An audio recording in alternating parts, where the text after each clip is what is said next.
देख रहे हैं वो दुनिया की सबसे स्ट्रिक्ट और सबसे बड़ी जेल है। इस मेगा जेल में 40,000 कैदियों की कैपेसिटी है। यहाँ वो कैदी हैं जिन्हें आप सबसे खतरनाक और अनसेफ इंसान मान सकते हैं। तुमने कितने लोगों की जान ली है? 5, 10, कितने?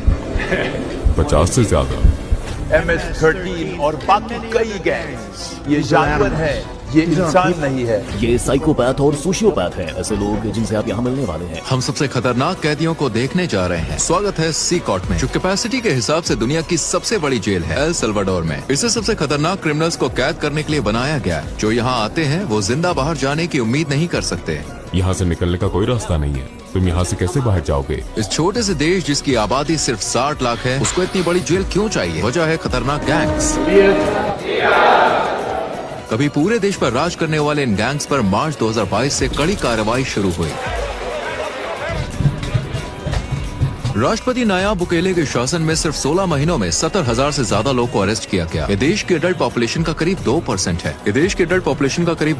है। बसों ने रात के अंधेरे में एक सख्ती से तैयार किए गए ऑपरेशन में हजारों गैंग के सदस्यों को जंजीरों में बांधकर सी कॉर्ट पहुंचाया। एक के पीछे एक बैठाए, सिर झुकाए, वो एक ही भीड़ की तरह दिख रहे थे। हथियारबंद गार्ड से घिरे होने के कारण उनमें से किसी ने भी आदेशों का विरोध करने की हिम्मत नहीं करी। एक ही दिन में उनकी जिंदगी पूरी तरह से बदल गई। हम यहाँ के सबसे खतरनाक गैंग लीडर का इंटरव्यू भी करेंगे। 10 मिनट। 2022 में बनी ये जेल बहुत बड़ी है। ये जेल जो है ये करीब 410 एकड़ में फैली है दोस्तों। और आपको बता दें इसमें करीब 8 अलग अलग हिस्से हैं। हर 2 हिस्सों को 3 मीटर ऊंची दीवार और नुकीले तारों से घेरा गया है।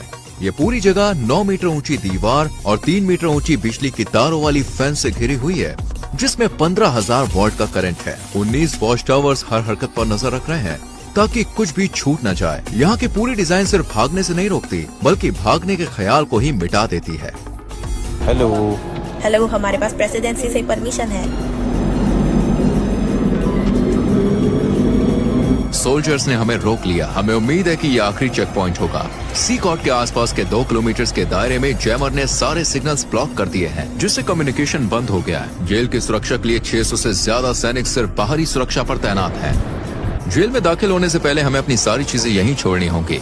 हम सिर्फ कैमरा और माइक्रोफोन साथ ले जाएंगे। बस धीरे धीरे पास करो, कैमरे की तरफ देखो।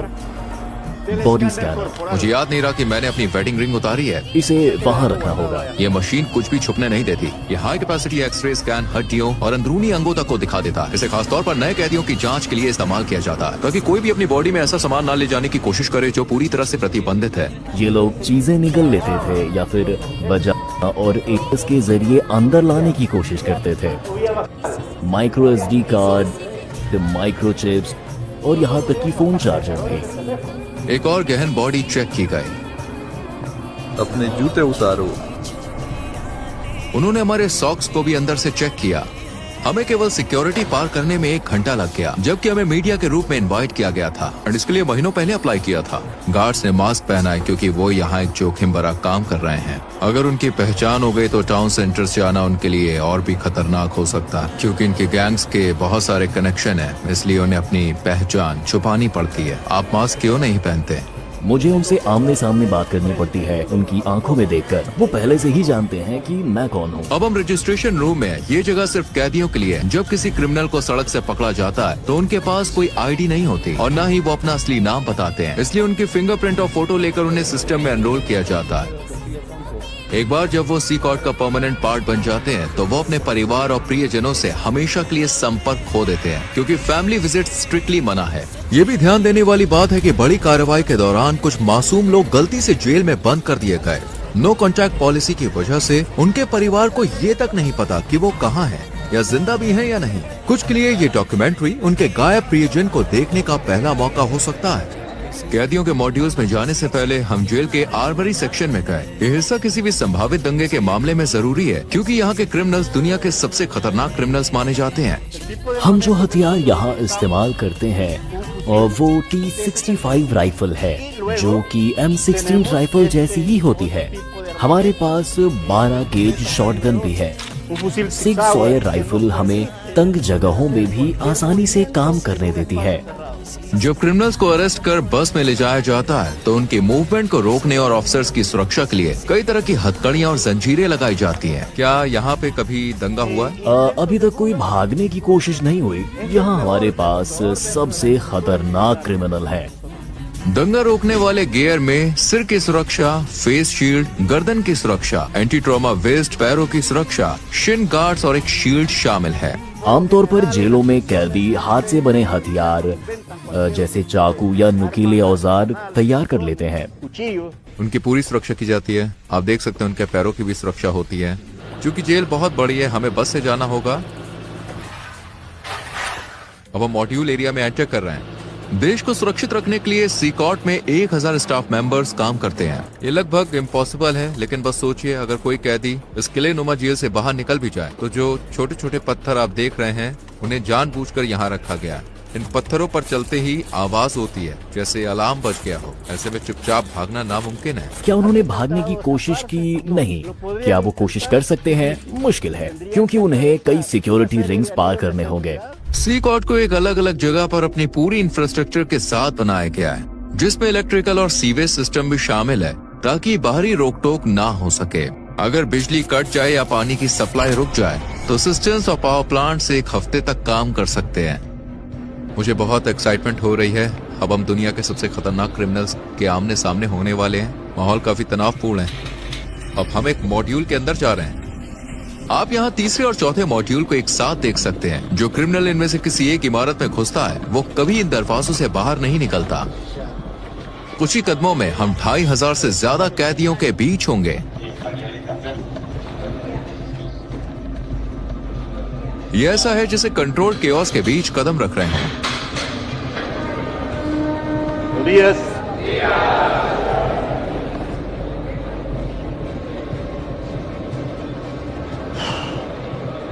उनकी सारी नजरें मुझ पर हैं। वो मेरे हर कदम को देख रहे हैं। मैं उनकी आंखों से नजरें मिला रहा हूं। यहाँ इतने सारे लोग हैं, मेरे पास शब्द नहीं है। मुझे बहुत बेचैनी महसूस हो रही है। सभी कैदियों ने सफेद शर्ट, शॉर्ट्स और चप्पल पहनी होती है। उनके पास और कोई सामान नहीं होता। ज्यादातर कैदी मुश्किल से 20-25 साल के होते हैं और गंभीर अपराधों के लिए दोषी ठहराए गए हैं। इतिहास के सबसे कुख्यात क्रिमिनल के पास भी आमतौर पर 20 से 30 पीड़ितों का रिकॉर्ड होता है, लेकिन यहाँ कुछ कैदी सैकड़ों मासूम लोगों की जान लेने के लिए जिम्मेदार हैं। क्या मैं कैदियों से कुछ पूछ सकता हूँ? नहीं, बिल्कुल नहीं। अगर आपके कोई सवाल है तो मैं उनका जवाब दूंगा। अगर वो मुझसे बात करने की कोशिश करें तो आप क्या करेंगे? मैं उन्हें ऐसा करने नहीं दूंगा। वो जानते हैं कि अगर उन्होंने इंस्ट्रक्शंस को फॉलो नहीं किया तो उन्हें सजा मिल सकती है। मुझे जानने की उत्सुकता है कि इन ग्रुप लीडर्स में से किससे मेरा इंटरव्यू होगा। हमें इस पीली लाइन को पार करने की इजाजत नहीं है, क्योंकि ये दुनिया के सबसे खतरनाक इंसानों में से हैं। हमारे और उनके बीच कोई सलाखें नहीं है और हर कोई जानता है कि यहाँ कुछ भी हो सकता है। इस मेगा जेल के 8 मॉड्यूल में से आपको बता दें हर एक में 32 सेल हैं। हर सेल में करीब 80 कैदी होते हैं, लेकिन ये संख्या 150 तक जा सकती है। जेल अभी अपनी पूरी क्षमता पर नहीं है, लेकिन फिर भी हर कैदी के पास केवल 0.5 स्क्वायर मीटर्स की पर्सनल जगह है। कैदियों को ना तो कोई वेंटिलेशन मिलता है और ना ही सेल के बाहर चलने का कोई आंगन। यहाँ हर कैदी को इतनी लंबी सजा दी गई है जिसको आप इमेजिन भी नहीं कर सकते। एक चीज जो नहीं बदलती वो ये है कि ये कैदी कभी भी बाहर नहीं जाएंगे और कभी सूरज की रोशनी नहीं देख पाएंगे। जेल के अंदर बाहर आने जाने की इजाजत केवल स्टाफ और कभी कभी मीडिया को है। ये लोग कभी भी इस बिल्डिंग को नहीं छोड़ेंगे। अगर आप उनके चेहरे को देखें तो उनकी आंखों में खालीपन दिखेगा। इनके पास भविष्य के लिए कोई उम्मीद नहीं है। ये लोग बहुत रोबोटिक लगते हैं। इनकी जिंदगी एकदम बेजान चल रही है। ये खुला कोना इनका टॉयलेट एरिया है। 80 कैदियों के लिए यहाँ सिर्फ 2 टॉयलेट है। ये काफी अपमानजनक है। इनका पूरा कॉन्फिडेंस और अनुशासन यहाँ तोड़ दिया जाता है। जहाँ ये टॉयलेट करते हैं वहीं पर ये नहाते भी है। खुद को साफ करने के लिए वो प्लास्टिक के डायपर्स और एक ही बेसिन का इस्तेमाल करते हैं। उनकी सेल में पीने के लिए सप्लाई नहीं है, इसलिए उन्हें पीने के पानी के लिए एक नीले बैरल पर निर्भर रहना पड़ता है। जहाँ ये कैदी सोते हैं वो है मेटल के बंक बेड। न तकिया और न ही गद्दा। हर कैदी को सिर्फ जरूरत भर का सामान मिलता है।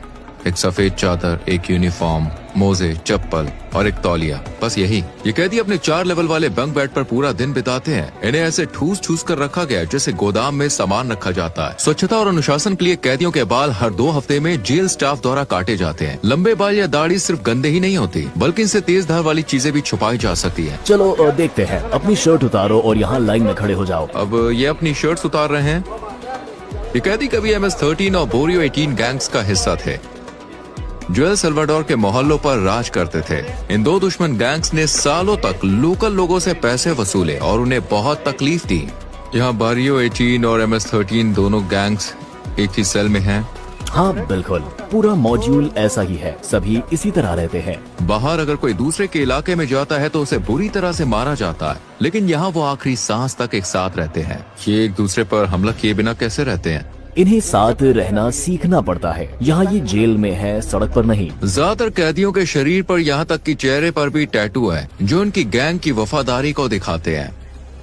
MS-13 के लिए टैटू में आमतौर पर शुरुआती अक्षर या नंबर 13 होता है। दूसरे गैंग के मेंबर 18 या 666 जैसे निशान इस्तेमाल करते हैं जो 18 तक जोड़ते हैं और शैतान का प्रतीक माने जाते हैं, या रोमन नंबर्स का इस्तेमाल करते हैं। चेहरे पर गैंग टैटू होना इस बात का साफ संकेत है कि वो संगठन के सबसे बेरहम और बड़े मेंबर्स में से एक है। सड़क पर ऐसे व्यक्ति से टकराना मौत को सामने देखने जैसा है।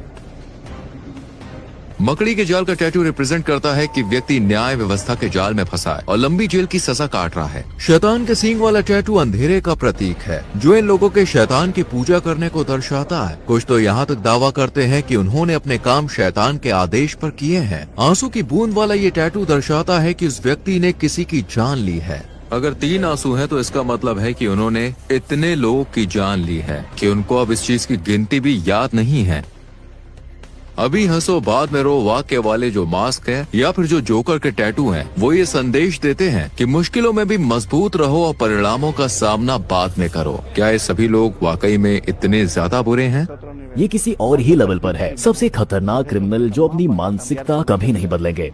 अगर आप ऊपर की ओर देखें तो वहाँ एक कैटवॉक एरिया है। गार्ड्स लगातार इस ऊंची जगह से कैदियों पर नजर रखते हैं। अगर कुछ भी संदिग्ध होता है तो वो तुरंत कार्रवाई करते हैं। इसके अलावा कैमरों का एक बहुत बड़ा नेटवर्क हर कोने पर 24/7 नजर रखता है ताकि कुछ भी छूट न जाए। मॉड्यूल्स को दिन रात रोशनी से भर कर रखा जाता है। जब सूरज ढल जाता है तब भी लाइट्स हर वक्त जलती रहती है।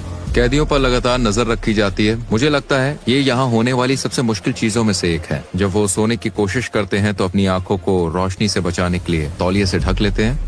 यहाँ पर एक पादरी बाइबल से कैदियों को देके कुछ महत्वपूर्ण पाठ पढ़ा रहे हैं। वहीं दूसरी तरफ कुछ कैदी फिजिकल एक्सरसाइज कर रहे हैं। एक ट्रेनर भी मौजूद है। ये इकलौता समय है जब ये कैदी अपनी सेल से बाहर आते हैं। ये गतिविधियाँ हथियारबंद गार्ड्स की नजर में हफ्ते में कुल 1 घंटे के लिए होती है। इस तरह की एक्टिविटी प्रति सप्ताह टोटल 1 घंटे के लिए होती है। बाकी पूरा समय ये अपनी सेल में बंद रहते हैं। ये एक रोटेटिंग शेड्यूल है। जगह की कमी के कारण सभी कैदी एक ही दिन बाहर नहीं आ सकते। यदि कैदी सेल के बाहर होते हैं तो ऐसे में क्या कभी कोई बड़ा हंगामा हुआ है? अब तक कुछ नहीं हुआ। जब भी हमारा कैमरा किसी सेल पर फोकस करता है तो अक्सर हम किसी कैदी को चुपचाप कुछ शब्द बोलते हुए देखते हैं। जेल की सलाखों के पीछे भी गैंग के मेंबर बाहर ऑर्डर्स भेजने की कोशिश करते हैं। एक कैदी ऐसा ही कर रहा था। उसका मैसेज ब्लॉक करने के लिए सेंसर कर दिया। ये गैंग सभी भी काफी ताकत रखते हैं। अफवाह है कि ये मासूम लोगों को निशाना बनाकर बदला लेने का प्लान बना रहे हैं। इसके जवाब में अधिकारियों ने चेतावनी दी है कि वे कैदियों पर और सख्त कदम उठाएंगे। अगर उन्होंने ऐसा किया तो उन्हें जेल में खाना नहीं मिलेगा। मैं कसम खाता हूँ वो एक दाना चावल भी नहीं खाएंगे। फिर देखते हैं वो कितने दिन टिकते हैं। यहाँ कैदियों को दिन में 3 बार सुबह, दोपहर और रात का खाना मिलता है। नाश्ते में आम तौर पर चावल और बीन्स होते हैं और रात के खाने में भी यही होता है। दोपहर के खाने में सफेद चावल और पास्ता मिलता है। यहाँ कोई न्यूट्रिशन वाला खाना जैसे चिकन या मीट नहीं दिया जाता। ये है आज का लंच। चावल, पास्ता और 2 टॉर्टिला। क्या मेन्यू रोज बदलता है? नहीं। क्या हर दिन यही खाना होता है? हाँ, हमेशा यही। फ्रेशमेंट। ये एक मीठा पेय है। मैं इसे खुद चखने वाला हूँ। कैदियों को अपने हाथों से खाना खाना पड़ता है और खाने के बाद अपनी प्लेटें साफ करनी होती है। प्रोटीन की कमी वाली इस डाइट